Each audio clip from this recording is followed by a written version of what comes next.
Você já deve ter ouvido a discussão se C é uma linguagem de baixo nível, uma linguagem de alto nível, uma linguagem de médio, né? E enfim, né? Se C é uma linguagem de alto nível, então Python é um filósofo. Mas hoje a gente não está aqui para falar de C, mas sim de Zig. E como o Zig, na verdade, consegue ser não só um C melhorado, mas como ainda mais baixo nível do que C.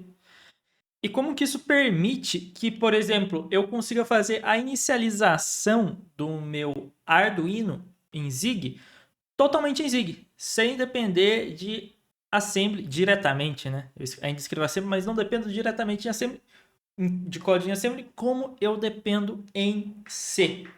Para quem não me conhece, eu sou o Dev de Desempenho e esse vídeo faz parte de uma série que a gente está fazendo de um sistema operacional de tempo real para embarcados, mais especificamente agora para Arduino, em que a gente vai desenvolver o sistema operacional do zero para rodar nesse embarcado e depois vamos fazer joguinhos em cima dele.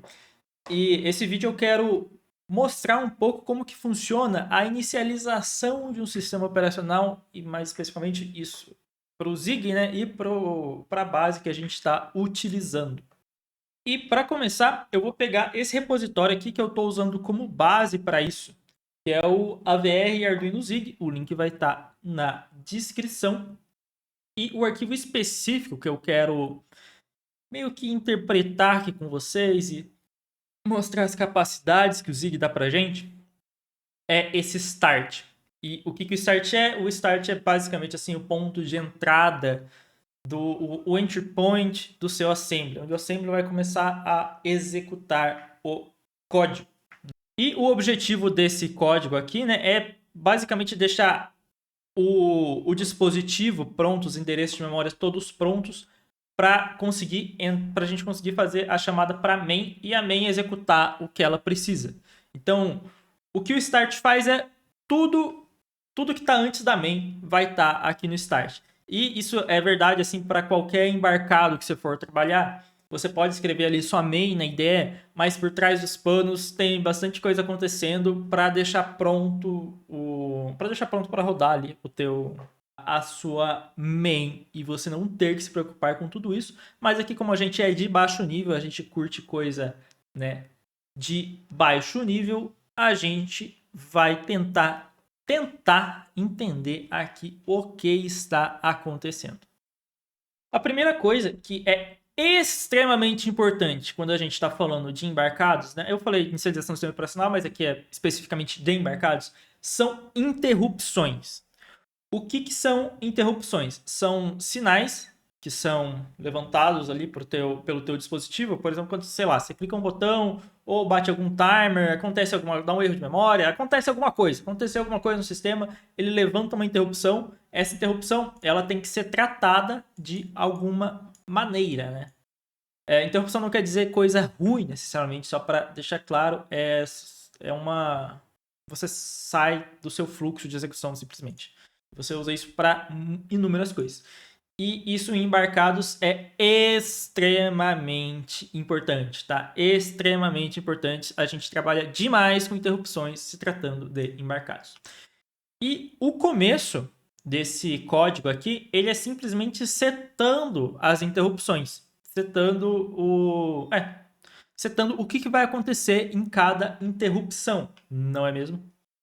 E se a gente vem aqui no driver, né, que ele fez aqui do ATmega, a gente vai ver que tem aqui, ó, tabela, vector table, em que a gente vai ter várias interrupções aqui, cada um interruptor vector. O que é um interruptor vector? Ele pode ser uma chamada para uma função IC ou pode ser uma chamada para uma função pelada. Basicamente não tem convenção de chamada, eu acho que seria uma espécie de um jump aqui. Então, é uma chamada para uma função, basicamente, o que a gente tem aqui, e como vocês podem ver, tem várias interrupções, né, de reset, PCInt, enfim, várias. E o que a gente tem que fazer é definir o que em cada interrupção vai acontecer. Por padrão, geralmente você entra num loop infinito. Por padrão, geralmente é isso, você entra no loop infinito, não acontece nada e tudo certo. E o que essa parte aqui do código está fazendo, ela está criando o assembly. Sim, ela está criando o assembly dessas interrupções, de como vai ficar o código na memória dessas interrupções, galera. Então, você pode ver aqui, ó, que a gente tem um ASM string. ASM é de assembly, né? E o que a gente começa, a gente seta a seção aqui, ó. Essa seção vai ser a seção de vetores e a gente vai dar um jump pro start. E o que é o start? Aqui vocês podem ver que é esta função aqui, né? Pub export start no return. Então, logo que ele entra assim no... Quando ele começa a executar o código, ele define uma seção aqui de vetores e logo em sequência ele já dá o jump para o start. E começa a executar ali o que está dentro do start. E depois disso ele tem que aqui criar todas as interrupções que existem, né? Criar o assembly para o tratamento disso, porque isso tem que ser feito em assembly, bem importante, e é tratado a nível de endereço de memória e ordem de memória, né? Se vocês pegarem aqui nos drivers, na verdade aqui não vai ter, né? Mas isso daqui é como se fosse, tipo assim, endereço 0, aqui é endereço 1, endereço 2, endereço 3 e assim por diante. E a partir daqui, o que a gente vai ter? É basicamente metaprogramação. E um grande fiel aqui da comunidade de desempenho, o Elias, ele falou na live um negócio que é extremamente verdade. A gente pode ver Zig como um C com uma metaprogramação decente, tá? A metaprogramação em Zig é muito boa. Muito boa. Não ter aqueles defines é muito bom. Não sei nem explicar o quão bom é isso. É muito melhor eu ter esse tipo de metaprogramação que eu consigo, por exemplo, checar os campos de um lugar, ó, std metafields. Eu posso checar os campos aqui, ó, do vector table, endereço 0, nome. Enfim, tipo, é muito bom. Muito bom isso daí. E isso permite que a gente tenha funções como essa daqui, né? Em que basicamente eu checo se tem interrupções, se eu faço declarações de interrupções lá na main. Se eu tiver, o que eu vou pegar? Eu vou pegar todas aquelas declarações de interrupção e tudo isso aqui é metaprogramação.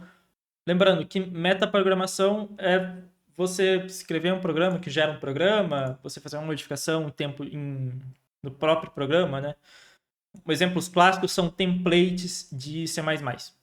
E a partir daqui, né, eu vou checar se aquele campo daquela interrupção existe. Se ele está dentro do vector table. Se ele não existe, né, ele vai dar o erro, vai dar esse compile error aqui e nem vai compilar o seu programa, então ele nem deixa você criar uma interrupção que não existe. E depois disso, o que ele vai fazer? Lembrando, eu comentei errado, né? Na verdade, o jump start aqui é a interrupção do reset, tá? Peço perdão aí. Mas o que acontece quando você clica no reset do Arduino, ele vai dar um jump pro start e vai reexecutar do zero, né? O seu programa. E a partir daqui, né, ele vai pegar todos os campos daquela tabela de vetores de interrupção e vai checar assim, tem aquele vetor está definido? Tá, eu defini uma interrupção para aquele acontecimento? Se eu definir, a gente vai cair dentro desse if aqui, que a gente já vê. Se eu não definir, o que eu vou fazer aqui, ó? Eu vou dar um break e vou fazer aqui, ó, jump unhandled vector. Eu vou dar um jump para uma interrupção que não é tratada, né? E o que é um unhandled vector? Como eu falei aqui embaixo, né? É geralmente um while true infinito e é o que está aqui. Unhandled vector while true fica aqui para sempre nessa interrupção, não é mesmo? Agora, e se existe, né? E se existe aquela... se eu declarei uma interrupção para aquilo? A primeira coisa, né? Aqui eu pego o campo, esse field access aqui, ó, esse field aqui, eu vou pegar lá no main interrupts e vou pegar o nome que eu quero. Vou pegar a função que tem que estar declarada com o nome que eu quero, vai estar dentro do interrupts aqui também. Se eu ver aqui, se eu não me engano, está vazia. Está vazia aqui, mas, por exemplo, eu posso declarar aqui uma interrupção. E eu estou pegando aquele campo com metaprogramação. É como se eu estivesse olhando um dicionário aqui, só que em Zig, não em Python ou JavaScript e tudo isso em tempo de compilação. E depois que eu peguei aqui a função, eu vou checar se ela é uma função de fato. E como que eu checo se aquilo lá é uma função, não um inteiro, não qualquer outra coisa, não um ponteiro, não qualquer outra coisa diferente disso. Eu vejo aqui o tipo. Como que eu vejo o tipo? Com metaprogramação. Eu checo aqui se é um ponto .fn. Se for, eu pego a convenção, a calling convention aqui dele, que lembrando, igual a gente viu anteriormente, pode ser ou naked ou C.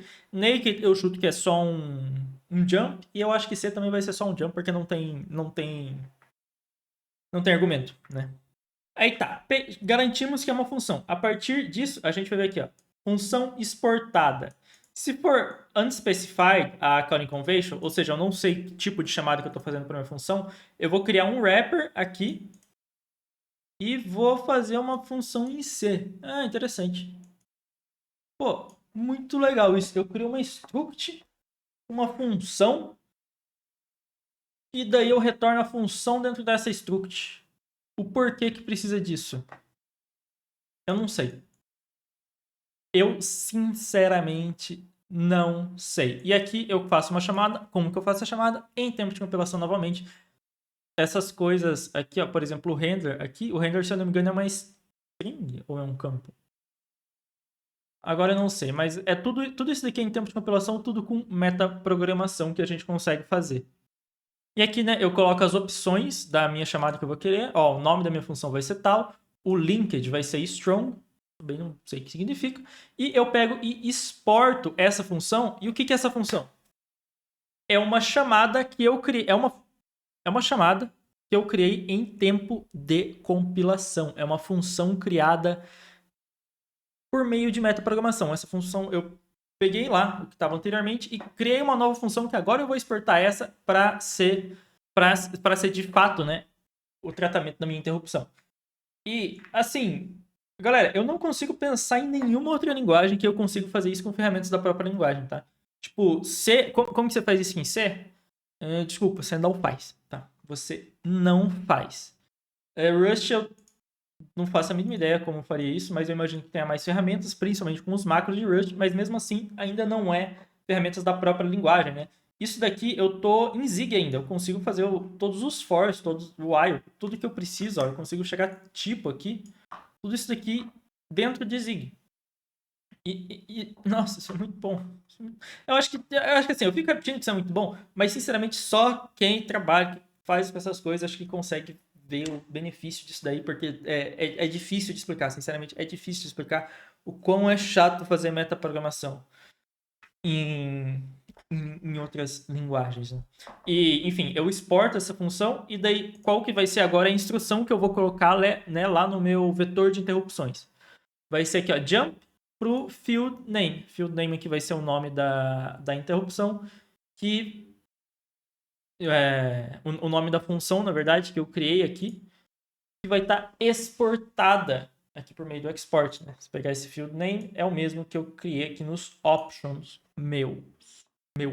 E ó, galera, tudo isso daqui que eu falei, né? Todos esses, nem sei quanto tempo foi, é só para definir o vetor de interrupção, galera. É só para definir o vetor de interrupção. O vetor de interrupção é a inicialização, na verdade. Mas tá aqui, ó, asa, e daí depois eu faço uma chamada de assembly para uma string. Eu consigo fazer chamadas para uma string de assembly em Zig. Eu consigo fazer isso em C? Nananina não. Nananina não. Não consigo fazer isso em C. Lembrando que isso daqui ele é específico para Arduino, o Arduino Uno aqui que eu estou usando no caso, mas AVR, né? A ISA é o AVR. E eu faço essa chamada aqui para um assembly por essa string que eu criei em tempo de compilação. Olha que maravilha. Inclusive, eu chuto que dá para fazer, tem que ver depois, né? Mas eu chuto que dá para você criar em runtime, enquanto tá rodando o teu programa, você cria uma string de assembly, enquanto o programa tá rodando, você chama aquela string. Você, tipo assim, cria código em tempo, em runtime, né? É um chute, não sei se dá pra fazer isso não. Agora que a gente viu isso daí que, ao meu ver, é a parte mais difícil, o que a gente vai, né? A gente definiu o vetor de interrupções, agora a gente que ali tá cheio de metaprogramação e cheio de gambiarra, né? Que dá gambiarra não. A gente não faz gambiarra em programação. Cheio de técnicas pra gente facilitar a nossa vida. A gente entra aqui no start, que é o nosso ponto de entrada. Por que é o ponto de entrada? Porque ele vai dar esse jump start aqui. Que é a interrupção do reset, que é o que vai rodar quando eu ligo ou quando eu clico para resetar o meu Arduino. E o que o start faz? Primeira coisa, ele copia dados para RAM. Então ele vai pegar e fazer uma cópia, se não me engano, do que está na flash para RAM. E daí aqui a gente tem É uma... É basicamente um loopzinho para preencher memória. Não tem nada de muito segredo disso daí não. Tipo assim, é o endereço atual, o endereço inicial, o endereço final e onde que eu tô. Daí eu vejo, se eu não cheguei no final, se eu cheguei no final, eu paro, né? É isso que esse assembly está fazendo aqui com L1, L2 e assim por diante. Eu vou copiar os dados para RAM. E o propósito disso, eu vou ser bem sincero, eu não sei muito bem, porque me parece que o código já deveria estar na flash e me parece que ele copiou, sei lá, se ele copiou o código da flash para RAM. Mas isso entra em outro assunto aqui, que é o de mapeamento de memória, que é o linker script. E aqui você vai definir a sua estrutura, né, de memória, as sessões que você vai ter, né? Tipo assim, eu vou ter uma flash, eu vou ter uma flash de tal tamanho que vai ter o código, eu vou ter uma RAM de tal tamanho, eu vou ter tais sessões, text, data e BSS, que são tradicionais, e isso daqui fica para outro vídeo. Mas isso daqui do Copy Data já tem relação com isso daí. Depois que eu copiei os dados para RAM, eu vou limpar o BSS. O que é BSS? Eu não vou lembrar o que significa ciclo, mas ele basicamente são variáveis globais não inicializadas. E já que eles são não inicializados, eu provavelmente quero zerar elas para eu não ter um comportamento meio estranho, né? No mínimo, quem trabalhou com C aí, de variável não inicializada, sabe muito bem a dor de cabeça que é isso. O BSS ele vai ter uma seção lá, né, no linker script. E aqui a gente vai basicamente zerar tudo que está lá no BSS, vai iniciar tudo com zero, não é mesmo? E depois que eu fiz isso, eu pego e faço a minha chamada para mim e meu código começa a executar a partir daqui. Então percebam enfim, aqui depois da saída, while through um loop infinito para eu não ficar indo até um final do endereço de memória e voltar no começo, a gente deixa um while true para não acontecer isso. O que acontece se eu apagar esse while true? Na verdade, o meu código, quando ele terminar de executar, o endereço de memória, né, vai continuar o endereço da instrução, né, vai continuar somando, até que ele chega no final da memória e volta lá pro começo e volta a executar de novo. A gente geralmente não quer isso, então deixa esse while true aqui. Ok. E percebam aqui como que a gente conseguiu fazer simplesmente tudo o que a gente precisa em Zig. A gente não precisou sair de Zig e escrever um arquivo em assembly, definir o negócio como um extern call, tal. Não, fiz tudo em Zig. Até o meu assembly eu consigo fazer em Zig. E uma última coisa aqui, né? O Panic tradicional de Zig, ele utiliza o Art aqui para conseguir fazer esse tipo de chamada. Tá? E, enfim, não dá para fazer stack trace no remoto ainda, mas quiçá, né, a gente não resolve isso daí. E é por isso que, de certa maneira, né, Zig é inclusive mais baixo nível do que C, porque a gente consegue fazer, como eu mostrei para vocês, um monte de coisa, tem muita capacidade para a gente fazer coisas em Zig que a gente não tem em C, e tem que recorrer a assembly, né? E o ferramental também de Zig para a gente tratar desse tipo de mágica, vamos colocar dessa maneira, é muito melhor, galera. Para C não é legal. Eu vou falar para vocês, não é legal. A gente tem que seguir bastante convenção, a gente tem que saber, tipo assim, enfim, em geral, não é legal. Acho que quem trabalha com embarcados sente bem essa questão. Eu não trabalho, graças a Deus, mas quem trabalha deve sentir.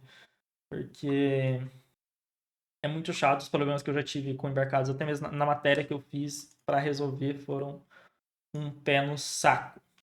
Galera, programação, deve dizer, programação é sobre isso, é sobre a gente ser curioso, a gente resolver problemas, a gente criar ferramentas para melhorar como a gente resolve o problema e eu espero que Zig consiga superar C nisso daí, porque eu não aguento mais Segfall, eu não aguento mais, sei lá, no Error. Por favor, surjam ferramentas como Rust, como Zig, como qualquer outra linguagem para que esses erros deixem de existir, porque a gente já está em 2024 e temos que superar isso daí. A gente é melhor do que éramos dos anos 70. Então, por favor, vamos resolver estes problemas de uma vez por todas. E não esqueçam, se quiserem, se curtiram o vídeo, querem ver mais disso daí, mais a gente desenvolvendo, assinem a área de membros para e se tornem devs plenos ou devs seniors para acompanhar a nossa série do sistema operacional para embarcados. E é isso, galera. Tchau, obrigado.